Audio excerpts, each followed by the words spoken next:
নমস্কার, আমি আচার্য পলাশ। মায়াংতন্ত্রের জগতে সবাইকে স্বাগত জানাই।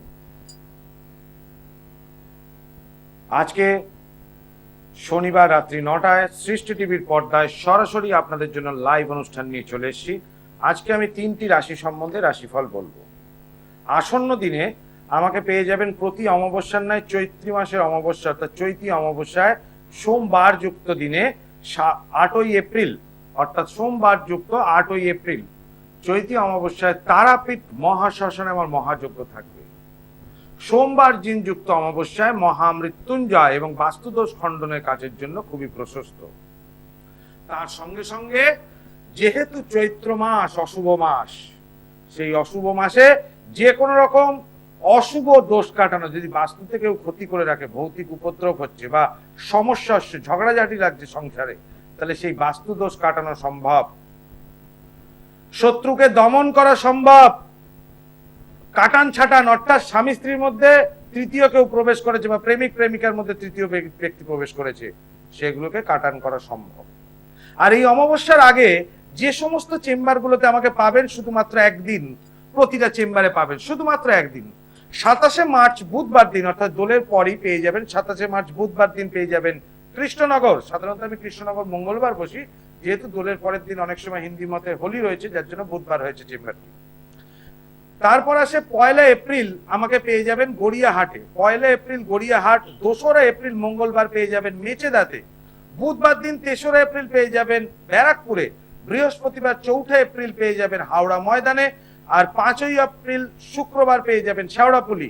আর 7ই এপ্রিল পেয়ে যাবেন অমাবস্যার আগের দিন পেয়ে যাবেন বর্ধমানে। 7ই এপ্রিল রবিবার পড়েছে। আর 8ই এপ্রিল সোমবার দিন তারাপীঠ চেম্বার থাকবে।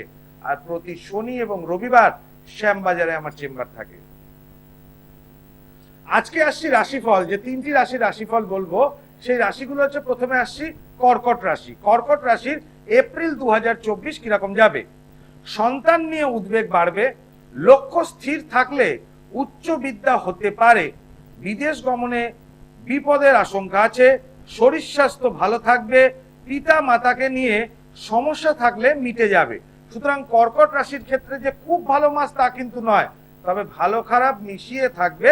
কর্কট রাশির জাতক জাতিকাদের পিতা মাতার শরীর সমস্যা মিটবে, কিন্তু কর্কট রাশির নয়। কর্কটের পর আসছে সিংহ রাশি।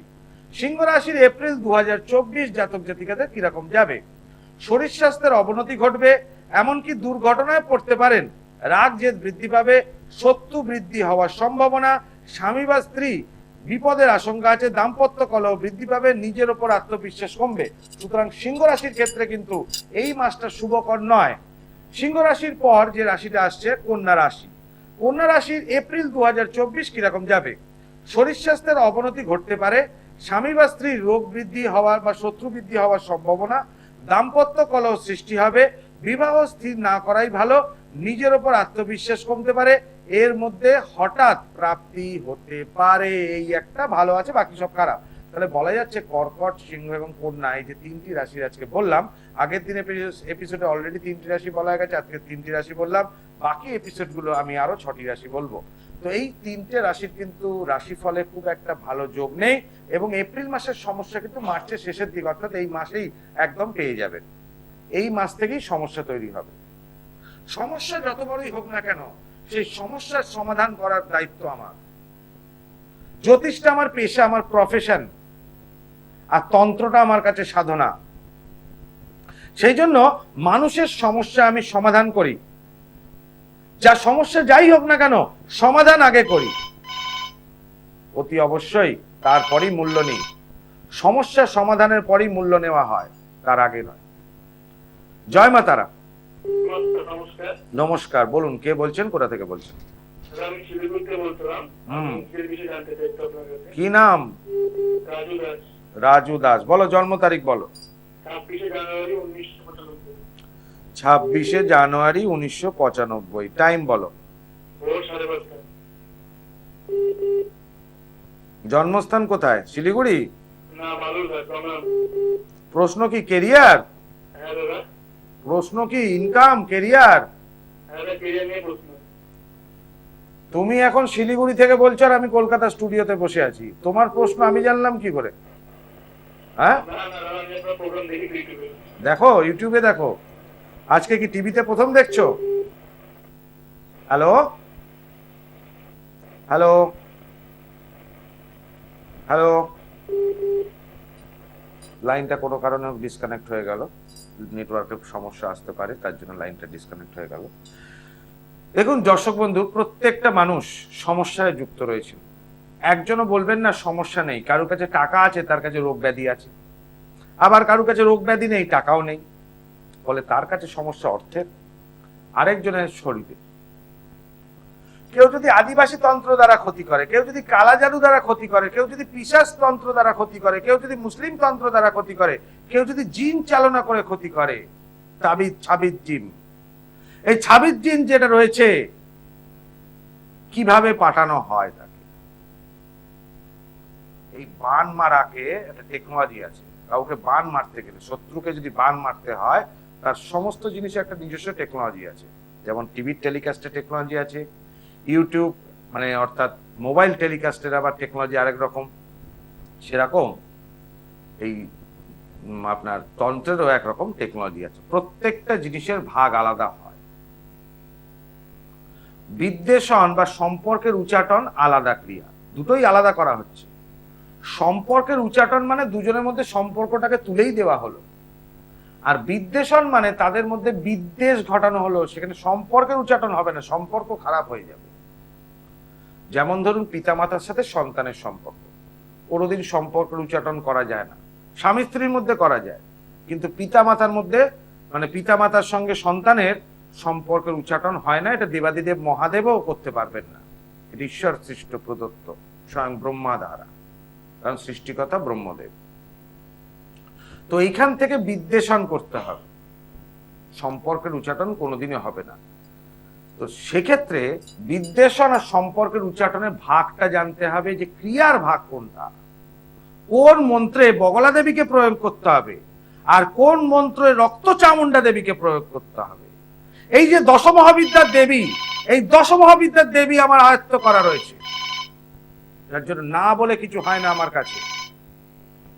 কেউ যদি আপনাকে যে কোনো তন্ত্র যারা যদি ক্ষতি করে, আপনার শরীরে শ্বাসকষ্ট হচ্ছে, গা হাত পায়ে ব্যথা, টলে টলে পড়ে যাচ্ছেন, মাথা ঘুরছে, হজমের সমস্যা হচ্ছে,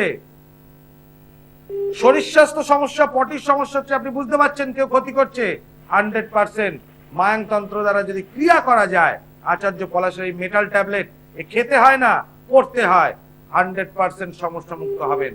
আর আমার যে জ্যোতিষ মতে যে বিচার, সে বিচারটা একদম পারফেক্ট থাকে, নির্ভুল বিচারের প্রথম স্টেপটা উতরে যায় ওইখানে, দ্বিতীয় স্টেপটা প্রতিকারে, অর্থাৎ সব তন্ত্র বারবার, মায়াংতন্ত্র একবার, প্রত্যেক গ্রহের প্রতিকার, আচার্য পলাশের মেটাল ট্যাবলেটের ঝুড়ি মেলা ভার। জয় মা তারা। জয় মা তারা। বলুন কে বলছেন, কোথা থেকে বলছেন? বলো বিভা, ছেলের নাম কি? কি দাস? সত্য? সুব্রত দাস। আচ্ছা, জন্ম তারিখ বলো। 14/11/80। Very good. টাইম? রাত্রি 4টে। হ্যাঁ। Very good. জন্মস্থান কোথায়? দুর্গাপুর? আসানসোলে জন্ম। এখানে যেটা দেখতে পাচ্ছি মা, তোমার ছেলের হচ্ছে লগ্ন হচ্ছে তুলা লগ্ন এবং মকর রাশি, জানো এটা? মকর রাশি তুলা লগ্ন, জানো? কি জানতে রাশি? ঠিক জানা নেই অতটা। সঠিক কথা বলো, রাশি কি জানতে তুমি? রাশি প্রশ্ন করো মা। প্রশ্ন শরীর স্বাস্থ্য একটু ক্যারিয়ার নিয়ে বলতে চাচ্ছি। যে কোনো একটি পাবে, কোনটা? আচ্ছা, শরীর স্বাস্থ্য নিয়ে। শরীর স্বাস্থ্য নিয়ে বলছি। মকর রাশি অসুস্থ অবস্থায়, কেতুযুক্ত অবস্থায় শরীর স্বাস্থ্য জন্মগত থেকেই একটা প্রবলেম। শরীর স্বাস্থ্য সবসময় খারাপ থাকবে। তন্ত্রক্রিয়া ধরে ক্ষতি করা হতে পারে। 2024 সাল থেকে যে শরীরটার পীড়ন শুরু হবে, এটা টানাই 2024-এ কেউ ওকে ভালো করতে পারবে না। 2023 সালের শেষের দিক থেকে শরীর স্বাস্থ্য নিয়ে সমস্যা শুরু হয়েছে, এটা টানা 2024 সাল পুরো রয়েছে। ওর উপর একটা ক্ষতি করার ক্রিয়া করা রয়েছে মা, ঠিক আছে? তার উপর বৃহস্পতির মহাদশা, মানে তুলা লগ্ন এবং মকর রাশি সাপেক্ষে তৃতীয় এবং দ্বাদশপতি, এবং লগ্ন সাপেক্ষে ষষ্ঠপতি এবং তৃতীয়পতি, সুতরাং সর্বোচ্চ ত্রিশরায়পতি এবং দুস্থানপতি হওয়াতে, এখানে সর্বোচ্চ না, ত্রিশরায়পতি এবং দুস্থানপতি হওয়াতে বৃহস্পতির মহাদশা 2017 থেকে 2033 সাল অব্দি ওভারঅল তোমার ছেলের খারাপ যাবে। তার মধ্যে 2024 সালটি অত্যন্ত অত্যন্ত খারাপ। তন্ত্র ক্রিয়া দ্বারা ক্ষতি করা হতে পারে। এমনকি শনি মঙ্গলের যোগ এখন চলছে বর্তমান 7.5-এর ওপর, লগ্ন সাপেক্ষে সেখানে গোচরকালীন বৃহস্পতির দৃষ্টি থাকাটাও দুর্ঘটনা হওয়ার একটা সম্ভাবনা এখন রিসেন্ট আছে। হয়ে গেছে তাহলে অলরেডি? হ্যাঁ। তাহলে আগে থেকে তুমি যোগাযোগ করা উচিত ছিল মা, তাহলে দুর্ঘটনাটা বাঁচানো যেত। এটা তো হরস্কোপ অনুযায়ী পরিষ্কার রয়েছে, কোনো জ্যোতিষীর সঙ্গে আগে পরামর্শ করনি। না। এবং 2024 সালে একাধিকবার হওয়ার সম্ভাবনা আছে, এইটা তোমাকে ফোরকাস্টিং করে দিল। এবং ওর ওপর তন্ত্রক্রিয়া করা হচ্ছে, সেটা ছেলে বলে? না, ওখানে বোঝেই না। বোঝেই না। না। এটা হচ্ছে মা 2024 সাল ছেলের জন্য খুব খারাপ। শরীর স্বাস্থ্য খারাপ থাকবে, একাধিকবার অ্যাক্সিডেন্ট হতে পারে। কেমন? একজন ভালো কোনো জ্যোতিষকে দেখিয়ে নাও, নি রেমেডি করাও, আশা করি ভালো থাকবে। জয় মাতা। সরি দর্শক বন্ধু, আমি প্রত্যেকটা মানুষকে সহযোগিতা করি। সাধারণত মানুষের সমস্যা যেটা হচ্ছে, তার সাথে আমার টিভির অনুষ্ঠানে আমাকে ভক্ত ফোন করছেন, আমি তাকে গাইড করব এবং বলবো যাকে পছন্দ, যাকে ভালো লাগে তার কাছেই যোগাযোগ করার জন্য। আমার কাছেই যে আসতে হবে এর কোনো মানে নেই। আমি কোনোদিনই বলি না যে আপনাদের জন্য যে টিভি অনুষ্ঠানটা করি, সেই টিভি অনুষ্ঠানটা সরাসরি আমার ভক্তদের জন্য, আর তারা মায়ের ভক্ত যারা আছে তাদের জন্য। যার জন্য আমার রাশিফল বলুন আর ভারতবর্ষের সাধকদের সম্বন্ধে যে সমস্ত বাণীগুলো আপনাদের এখানে তুলে ধরছি সৃষ্টি টিভির পর্দায়, আমি চেষ্টা করব যাতে আগামী দিনও এটাকে কন্টিনিউ রাখতে পারি। সরি, যদি সাধকদের বাণী সম্বন্ধে আপনাকে সব ডিটেলস গুলো আমি বলি, তাহলে সেক্ষেত্রে তাদের জীবন কাহিনী আমাকে পড়তে হয়। ভারতবর্ষের সাধকদের, সেই সাধকদের যখন জীবন কাহিনী নিজে পড়ছি, তখন নিজের মধ্যে 1% হলেও থাকতে হবে সেই সাধকদের মান। যার জন্য মানুষকে সমাধানটা আগে করে দিই, অবশ্যই সমাধান হওয়ার পর আমাকে মূল্য দিতে হয়। আমি জানি যে আমি যাদেরকে সমাধান করব, সব লোক এসে টাকা দেবে না কাজের পর, কাজ হয়ে গেলে। কিছু সংখ্যক লোক এখনো ভালো আছেন যারা দিয়ে যান যোগাযোগ করে, বেশিরভাগ লোকই খারাপ। কিন্তু তাই বলে নিজের চরিত্রকে নিজে বদলাতে পারবো না। বেশিরভাগ লোক যদি খারাপ হয়, তার জন্য কোটি লোকও যদি ভালো হয়, তাহলে তাদের মঙ্গলের জন্য ঈশ্বরের কৃপায় যতদিন পারবো এই সৃষ্টি টিভিতে লাইভ অনুষ্ঠান করব এবং আপনাদেরকে সমস্যার সমাধান করব। অনেকে বলেন টিভির অনুষ্ঠানে প্রচুর খরচা করা, তার আবার ডেলি প্রোগ্রাম। সেই লোক আগে কাজ করে দেবেন অতি অবশ্যই। আমার জ্যোতিষটা আমার পেশা, আমার প্রফেশন, তার ফিজ নেই। তন্ত্রটা আমার কাছে সাধনা। আমার কাছে যদি 100 জন পার্সেন্টেজের লোক ধরি, আমি ঈশ্বর নই, আমি একজন সাধক বলতে পারেন, সাধারণ মানুষ, মাতৃ সাধক। যদি আরেকটু উপরে কিছু যান, তাহলে তান্ত্রিক, টেকনোলজি জানি কিভাবে কাজ করে দিতে হয়। কিন্তু তবুও 100 জনের কাজ হয়তো হবে না, কারণ আমি ভগবান নই, কারণ ঈশ্বরও 100 জনকে সুফল দিতে পারেন না। যারা যারা টিভি অনুষ্ঠান দেখছেন জানেন, সব মন্দিরে গিয়ে আপনারা উপকার পাবেন না। সেই জন্য আমার কাছে যারা আসেন 99% আমি উপকার দিই, ওই 1% লোক উপকার পান না। কিন্তু 99% লোকের মধ্যে 9% আমার কাজের মূল্য দেন, বাকি 90% দেন না। তাতেও আমার কিছু যায় আসে না, কারণ তারা মায়ের ভক্ত, এবং যারা প্রকৃত তারা মায়ের ভক্ত তারা আমার সঙ্গে যোগাযোগ করে। মানুষের সমস্যা এমন হয় যে আমার কাছে আসতে গিয়ে সমস্যা হচ্ছে, তাকে বাধা দিচ্ছে কেউ। আমি তাকে চেম্বারে একটাই কথা বললাম, আগের দিন মানে আগের মাসে বর্ধমান চেম্বারে এসেছিল অমাবস্যার আগে, বলছে বাবা কি কষ্ট করে যে এসছি বলতে পারবেন না, আমি পড়ে গেছি বাস থেকে নামতে গিয়ে, বাড়ি থেকে বেরোতে গিয়ে হোঁচট খাচ্ছি, কে যেন বাধা দিচ্ছে আমাকে আসার জন্য। আমি বললাম ভালো হওয়ার আগে বাধা দেবে, কিন্তু বাধাটা অতিক্রম করে আসতে হবে, কারণ আমি তোকে ঠিক করতে পারবো, কারণ তোর উপর আটকানোর কাজ করা রয়েছে। এবং সে ফোনে আজকে জানালো সে আগের যে সমস্যা থেকে অনেকখানি মুক্ত হয়ে গেছে, মাত্র 15 দিন। জয় মা তারা। জয় মা তারা। বলুন কে বলছেন, কোথা থেকে বলছেন? আমি গোবরডাঙ্গা থেকে বলছি, মিনতি চক্রবর্তী। মিনতি দেবী গোবরডাঙ্গা থেকে। বলুন মিনতি দেবী কি জানতে চাইছেন? হ্যাঁ, আমি মেয়ের সম্বন্ধে একটু জানতে চাই। আপনার সাউন্ড ভাইব্রেশন পাচ্ছি তো, আপনি ছেলে বা মেয়ের সম্বন্ধে জানবেন, কারণ সন্তান তো। বলুন মেয়ের নাম কি? মেয়ের নাম দীপিকা ভট্টাচার্য। আচ্ছা, জন্ম তারিখ? 2/10/1993। তাহলে এখন বয়স প্রায় 30 বছর, তাই তো? আচ্ছা, জন্ম সময়? সকাল 10:25। জন্মস্থান কোথায়? গোবরডাঙ্গা? সকাল 10:25 কল্যাণী হসপিটাল। কল্যাণী হসপিটাল, ঠিক আছে। এখন মা কোথা থেকে বলছেন? গোবরডাঙ্গা? গোবরডাঙ্গা থেকে। আপনার নাম কি? মিনতি ভট্টাচার্য? মিনতি চক্রবর্তী। মিনতি চক্রবর্তী। আর মেয়ের নাম? মেয়ের বিয়ে হয়ে গেছে। প্রশ্ন কি মেয়ের? বলুন।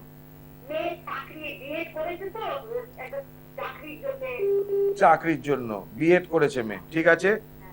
সরকারি চাকরির একটা যোগ আছে মা, হ্যাঁ, মেয়ের হরোস্কোপ অনুযায়ী একটা সরকারি চাকরির যোগ আছে, কিন্তু মেষ রাশি তোর, তাই তো? মেষ রাশি, বৃশ্চিক লগ্ন, সরকারি চাকরির একটা যোগ আছে। তবে মেয়ে বিএড করিয়েছেন ভালো, ওর থেকে যদি আর্কিটেক্ট ইঞ্জিনিয়ারিং করাতেন আরো বেশি ভালো ফলন। না, চাকরি আছে কিন্তু আর্কিটেক্ট ইঞ্জিনিয়ার হলে রোজগারটা বাড়বে। এই সংক্ষেপে যেটুকু দেখলাম। হ্যাঁ, যাই হোক মা, কিছু তো করার নেই। তবে সরকারি চাকরির একটা যোগ আছে ওর হরোস্কোপ অনুযায়ী দেখতে পাচ্ছি, কিন্তু এইখানে বুধ গ্রহ এবং রবি গ্রহের একটা কনজাংশন তৈরি হয়নি। এখন তো আমি হরোস্কোপ দেখে তো বলছি, এইটাকে যদি আমি নবাংশ চাটে ফেলি বা ভাবস ফুটে ফেলি, তাহলে প্রকৃতপক্ষে বোঝা যাবে যে বুধাদিত্য যোগটা তৈরি হয়েছে কেন। কারণ ওখানে ডিগ্রিগত যেটুকু সংক্ষিপ্ত সময় দেখছি তাতে একটা চাকরি হওয়ার সম্ভাবনা আছে, কিন্তু কবে হবে এটা বলতে পারবো না। তার কারণ হচ্ছে এখন যে বর্তমান সময় যোগ আছে, কিন্তু তার থেকে যেহেতু লগ্নস্থ রাহু এবং লগ্ন সাপেক্ষে গোচরকালীন রাহু পঞ্চমে অবস্থান করছে, চাকরি হতে হতেও মুখের সামনে আটকে যাওয়ার একটা সম্ভাবনা প্রবল। পরীক্ষা দিচ্ছে, মুখের সামনে গিয়ে আটকে যাওয়ার একটা চান্সেস আছে, কারণ গোচর। কি করে বললাম মা? কারণ এখানে মেয়ের বৃশ্চিক লগ্ন এবং মেষ রাশি হওয়াতে ওর লগ্ন গোচরকালীন রাহু, সে ওর লগ্নের রাহুকে দৃষ্টি প্রদান করছে। এই রাহুটা নেগেটিভ রাহু এফেক্ট দিচ্ছে, নেগেটিভ জোনে। কেমন? এই রাহু কোনোদিন ভালো কাজ দেবে না। বর্তমান যে দশা দিয়ে যাচ্ছে, দশাতে চাকরি পাওয়ার দশা, কিন্তু এই জায়গায় গোচরকালীন গ্রহ আটকাচ্ছে। অর্থাৎ কেউ আপনার মেয়ের চাকরি হয়তো আটকেও রেখেছে, এটা হতে পারে ঈর্ষাকাতর হয়ে, এটাও হওয়ার সম্ভাবনা। রাহু কেতু শনির যদি অবস্থান হয়, তাহলে জ্যোতিষশাস্ত্র মতে ধরা যায় কেউ তন্ত্রক্রিয়া করে এটা আটকানোরও কাজ করতে পারে। অর্থাৎ আপনার প্রতি একটা জেলাস, আপনার মেয়ের প্রতি জেলাস, এর থেকে। ঠিক আছে, এটা আমার ঠিক করার জন্য একটুখানি মা, এর জন্য আপনি একটা ভালো জ্যোতিষের সাথে পরামর্শ করুন, যিনি তন্ত্রক্রিয়া করেই কাটাতে হবে এই কাজটা। কেমন? একজন ভালো কারোর সাথে যোগাযোগ করুন, আশা করি ভালো ফল হবে। কারণ এই যে দশা যাচ্ছে না, সরকারি চাকরি পাওয়ারই দশা, কিন্তু গোচরকালীন যে গ্রহ পজিশন দেখছি তাতে ওকে তন্ত্রক্রিয়া করে আটকানো আছে। এই জন্যই আমি বললাম। আরে আমি যেটা বললাম আপনাকে মুখের সামনে আটকে যাবে, আপনিও বললেন 2-3 নম্বরে আটকে যাচ্ছে।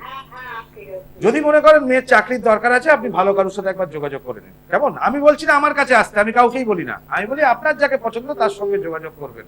আশা করি মেয়ের যে দশাটা চলছে এই দশাটা নষ্ট করবেন না, এতে চাকরি হয়ে যেতে পারে। ঠিক মতো কাটিয়ে দিলে কাটানটাকে, কাটানোর উপর কাটান করলে চাকরিটা হয়ে যাবে। কি ক্রিয়া করতে হবে বলবো না, কোন দেবী প্রয়োগ করতে হবে বলবো না, সেটা যিনি করবেন তিনি জানেন। কাটানোর উপর কাটান করে দিলে আপনার মেয়ের শিওর চাকরি হবে। কেমন? আশা করি নবাংশে বুধাদিত্য যোগ হয়েছে বা ভাবস্ফুটে বুধাদিত্য যোগ হয়েছে। জয় মাতা। দর্শক বন্ধু, আমি সবাইকে চেষ্টা করি ভালো রাখার জন্য, যাতে ভালো থাকতে পাবেন। বৃহস্পতিবার এবং শনিবার দিন রাত্রি 9টাতে আমার শ্রেষ্ঠ টিভির পর্দায় অনুষ্ঠান থাকে, প্রতি বৃহস্পতি এবং এবং শনিবার দিন রাত্রি 9টাতে। বাকি দিনগুলো বিকেল 4:25, অর্থাৎ সোম, মঙ্গল, বুধ, শুক্র এবং রবিবার দিন থাকে বিকেল 4:25। আমি যখনই সময় পাই চেষ্টা করি আপনাদের জন্য লাইভ করতে আসার জন্য। এই অমাবস্যা 8ই এপ্রিল তারাপীঠ মহাশ্মশানে আমার মহাযজ্ঞ থাকবে। এই যজ্ঞের আগে যে সমস্ত চেম্বারগুলোতে পাবেন একমাত্র শ্যামবাজারের শনি রবিতে পাবেন, এছাড়া বাকি দিনগুলো সমস্ত চেম্বারগুলোতে একদিন পাবেন। অর্থাৎ আগামী বুধবার 27শে মার্চ পেয়ে যাবেন আমাকে কৃষ্ণনগরে। 1লা এপ্রিল সোমবার দিন পেয়ে যাবেন গড়িয়াহাটে। 2রা এপ্রিল মঙ্গলবার দিন পেয়ে যাবেন মেচেদাতে। 3রা এপ্রিল বুধবার দিন পেয়ে যাবেন ব্যারাকপুরে। 4ঠা এপ্রিল বৃহস্পতিবার পেয়ে যাবেন হাওড়া ময়দানে। 5ই এপ্রিল শুক্রবার পেয়ে যাবেন শেওড়াপল্লী। 6ই এপ্রিল শনিবার শ্যামবাজার। 7ই এপ্রিল রবিবার বর্ধমান এবং 8ই এপ্রিল সোমবার তারাপীঠে মহাশ্মশানে তো মহাযজ্ঞ আর তারাপীঠ চেম্বার ওই দিনে থাকবে। সরি, সমস্যা যাই হোক না কেন, কারণ আজকে একটু কাশি হচ্ছে, এই কারণে আজকে শনিবার যুক্ত দিনে এই যে চতুর্দশী তিথি, এতে সকাল থেকে আমার বাড়িতে আজকে হোম চলছে। এই লোকেদের যজ্ঞাদি ক্রিয়ায় আজকে দোষ কাটানোর কাজ, এই যে শ্রীকৃষ্ণকে দিয়ে ক্রিয়া করা, এই যে সকাল থেকে আজকে যে যজ্ঞ আমার চলছে, যজ্ঞ লাস্ট করে তারপর আমি লাইভ করতে এলাম আপনাদের জন্য। যখনই সময় পাই এর জন্য গলার একটু প্রেশার পড়েছে, কতগুলো যজ্ঞ করা পর। প্রত্যেকটা মানুষ যারা আমার শরণাপন্ন হন, প্রতিটা মানুষ যদি একবারে কাজ না দিতে পারি, দ্বিতীয় বা তৃতীয়বারও পর্যন্ত কাজ করে দিন নির্দ্বিধায়, কোন রকম মূল্য লাগে না। তার কারণ মানুষকে সমস্যার সমাধান করব, সেটা আমার মুখ্য উদ্দেশ্য। প্রত্যেকটা মানুষের অর্থের প্রয়োজন, আমার কাছে অর্থ উপার্জনটা গৌণ, কারণ মা তারার ওপর আমার নিজের ভরসা আছে, নিজের ক্রিয়ার ওপর ভরসা আছে, নিজের হাতযশ এবং বাক সিদ্ধতার ওপর ভরসা আছে। যদি নিজের ওপর নিজের ভরসা থাকে আমার, তাহলে 100% আমার প্রত্যেকটা মানুষের উপকার দেওয়ার চেষ্টা করি এবং সেই বিশ্বাসী মানুষরা উপকার পেয়ে আমাকে দিয়ে যান তাদের মূল্য। অবশ্যই প্রত্যেকটা মানুষ, যেমন ধরুন এই চৈত্র মাসের অমাবস্যা, কি অমাবস্যা, চৈতি অমাবস্যায় যে কোনো রকম অশুভ কাজের জন্য অতিশয় প্রশস্ত মাস। যেহেতু সোমবার যুক্ত এই দিনে পড়েছে, কোন তৃতীয় ব্যক্তি দ্বারা যদি আপনার উপর জিন চালনা করা থাকে, কালা জাদু দ্বারা ক্ষতি করা থাকে, আদিবাসী তন্ত্র দ্বারা ক্ষতি করা থাকে, পিশাচ তন্ত্র বা মুসলিম তন্ত্র দ্বারা ক্ষতি করা থাকে, সেই জিনকে উপড়ে ফেলা সম্ভব। তাহলে কাটানের ওপর কাটান। এমন কিছু গাছগাছরা আছে, সেই গাছগাছরা দিয়ে যে কবচ তৈরি করে আচার্য পলাশের মেটাল ট্যাবলেট, অবশ্যই সেই মেটাল ট্যাবলেট পড়ার সঙ্গে সঙ্গে কাজ হয়। ভূতের ভয় চলে যাবে, গা হাত পায়ে ব্যথা বেদনা চলে যাবে, শ্বাসকষ্ট চলে যাবে, চ্যালেঞ্জ সহকারে কাজ। হজমের সমস্যা চিরকালের মতো চলে যাবে, পটির সমস্যা, হজমের সমস্যা, মাথার যন্ত্রণা চলে যাবে। 100% প্রত্যেকটা ব্যক্তির এই রোগ নিরাময়ের কাজ আমি করি এবং এর জন্য কিছু খেতে হয় না, শুধু পড়তে হয়। এমন কিছু গাছের মূলের সাথে এমন কিছু গাছের মূল মিশিয়ে যদি ক্রিয়া করা হয়, তাহলে ধারণ ছাড়া প্রতিকার হয়। আর এই ধারণ ছাড়া প্রতিকার একমাত্র যজ্ঞে আহুতিতেই হবে। সেই ব্যক্তির ফটো এবং নাম নিয়ে যখন ক্রিয়া করে দেবো, 100% সমস্যা মুক্ত হবেনই হবে। তাকে কিছু পরিধান করার দরকার নেই, তাকে সমস্যা মুক্ত করব ধারণ ছাড়া প্রতিকারে। আজকের মতো দর্শক বন্ধু এখানে বিদায় নিচ্ছি। আবার চেষ্টা করব আপনাদের জন্য হোলি অর্থাৎ দোলের পর আসবো লাইভ অনুষ্ঠান করতে। সবার দোল ভালো কাটুক, ভালোভাবে থাকুন, সুস্থভাবে হোলি খেলুন, দোল খেলুন আর সাবধানে থাকবেন। আজকের মতো এখানে বিদায় নিচ্ছি। ওম সর্বমঙ্গল মঙ্গলে শিবে সর্বার্থ সাধিকে শরণ্যে ত্রম্বকে গৌরী নারায়ণী নমস্তুতে।